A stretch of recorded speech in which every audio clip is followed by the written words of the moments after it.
అందరికీ నమస్తే అండి. జూన్ 4వ తేదీ 2024 జూన్ 4న ఎన్నికల ఫలితాలు వచ్చాయి.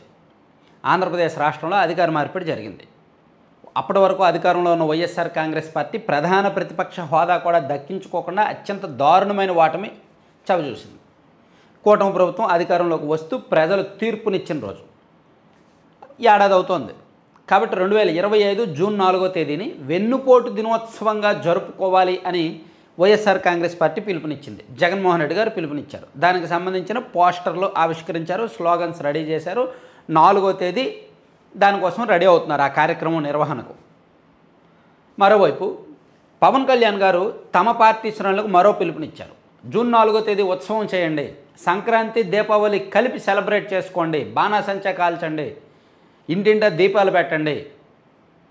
సో ఒక పెద్ద పీడ విరుగుడైన రోజు, ఆంధ్రప్రదేశ్ ప్రజలకి స్వాతంత్రం వచ్చిన రోజు, సో ఒక దుర్మార్గపు పాలన అంతమైన రోజు, మంచి ప్రభుత్వం అధికారంలోకి వచ్చిన రోజు. కాబట్టి దీన్ని ఉత్సవాలు నిర్వహించండి అని చెప్పి పవన్ కళ్యాణ్ గారు పిలుపునిచ్చారు, కూటమి పిలుపునిచ్చింది. సో ఇక్కడ ఏది వెన్నుపోటు, ఏది ఉత్సవం, రెండు పార్టీలు ఆలోచించాలి. జగన్మోహన్ రెడ్డి గారు వెన్నుపోటు దినోత్సవం అని ఎందుకు అంటున్నారంటే అప్పటి వరకు ప్రజలకు అందిన సంక్షేమ పథకాలు కూటమి ప్రభుత్వం అధికారంలోకి రావడంతో ఆగిపోయాయంట. కూటమి ప్రభుత్వం ఎన్నికలకు ముందు ఇచ్చిన హామీలు ఏమీ నెరవేర్చట్లేదంట. ఆ మాటకు వస్తే జగన్మోహన్ రెడ్డి గారు అధికారంలో ఉన్నప్పుడు కూడా వెన్నుపోటు దినోత్సవాలు వాళ్ళే చేసుకోవాల్సిందేమో కదా. 25 లక్షల మంది పేదలకు ఇల్లు కట్టించిస్తాము అని చెప్పి 2019 ఎన్నికలకు ముందు నవరత్నాల్లో పెట్టారు. 25 లక్షలు కాదు కదా, కనీసం 10 లక్షల మందికి కూడా ఇచ్చిన దాఖలాలు లేవు, ఇవ్వలేదు. కానీ 99% హామీలు అమలు చేశాము అని చెప్పుకున్నారు ఎన్నికలకు ముందు, ఎన్నికల తర్వాత, ఈవెన్ నిన్నగాక మొన్న 3 రోజుల కింద జరిగిన మీటింగ్లో కూడా. మెగా డిఎస్సి ఇస్తాము అని చెప్పుకున్నారు, అధికారంలోకి వచ్చారు. ఆ 5 ఏళ్ళు మెగా డిఎస్సి ఇవ్వలేదు.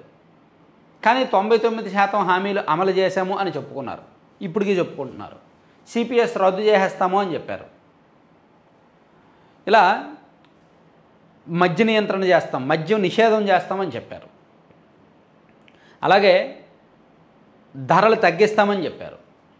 ఇతర రాష్ట్రాలతో పోలిస్తే మన రాష్ట్రంలో పెట్రోల్ ధర ఎక్కువ ఉంది, దాన్ని తగ్గిస్తామని చెప్పారు. సో ఇలా చెప్పుకుంటూ వెళ్తే వైఎస్ఆర్ కాంగ్రెస్ పార్టీ 5 ఏళ్లలో వాళ్ళు కూడా ఇచ్చిన హామీలు ఏమీ పెద్దగా నెరవేర్చాల. హామీలు నెరవేర్చినట్టు ప్రచారం చేసుకున్నారు వాళ్ళకు వాళ్ళు. సగం హామీలు నెరవేర్చారేమో మేబీ.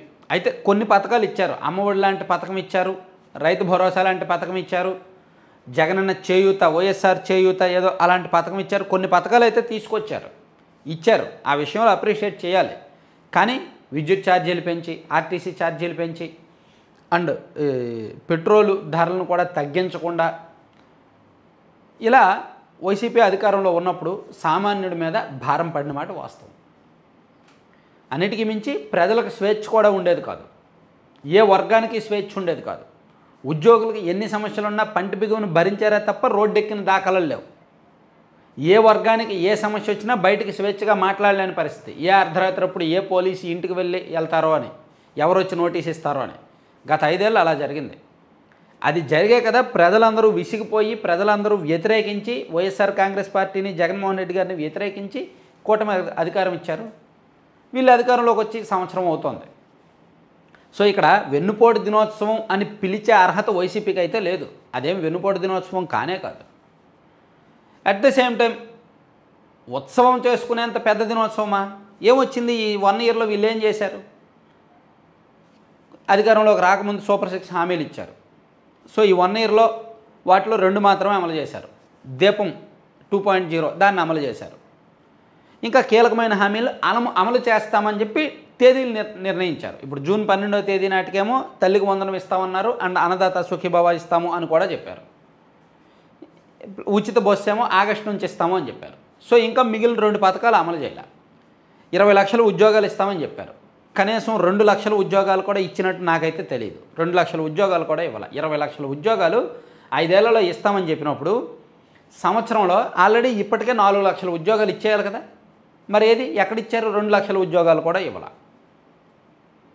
అలాగే ఉద్యోగ వర్గాలకు కావచ్చు, నిరుద్యోగ వర్గాలకు కావచ్చు, రకరకాల వర్గాలకు ఇచ్చిన హామీలు నెరవేర్చాల.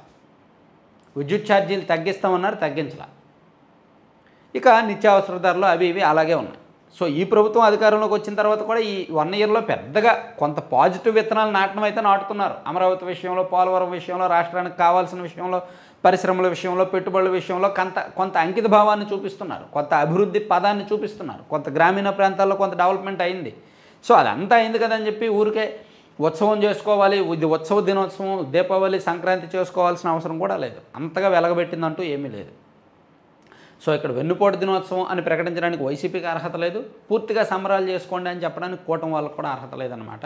ఏదో వాళ్ళ పార్టీ రాజకీయ విధానాల కోసం, వాళ్ళ రాజకీయ పబ్బం గడుపుకోవడం కోసం ఏదో ఒక కార్యక్రమం చేయాలి కాబట్టి వీళ్ళు పిలుపునివ్వడం తప్ప, ఫస్ట్ వాళ్ళు పిలుపునిచ్చారు, వాళ్ళకు కౌంటర్గా వాళ్ళకు పోటీగా వీళ్ళు పిలుపునిచ్చారు అంతే తప్ప. సో ఈ రెండు కూడా సాధారణ ప్రజలకైతే అవసరం లేదు. ప్రజలు మన పని మనం చేసుకుంటూ వెళ్ళడమే. ప్రభుత్వం వచ్చి 1 ఇయర్ అయింది. సో ఇంకో 1 ఇయర్ 2 ఇయర్స్ చూస్తాం ఎలా పరిపాలిస్తున్నారు అనేది, చూసి ఆ తర్వాత నిర్ణయం తీసుకుంటాం ఎవరు బెటరు ఏంటనేది, అంతే కదా. సో సాధారణ ప్రజలు ఈ ఉత్సవాలు, ఈ వేడుకలు పట్టించుకొని అనవసరంగా కాలయాపన అయితే చేసుకోవాల్సిన పనే లేదు.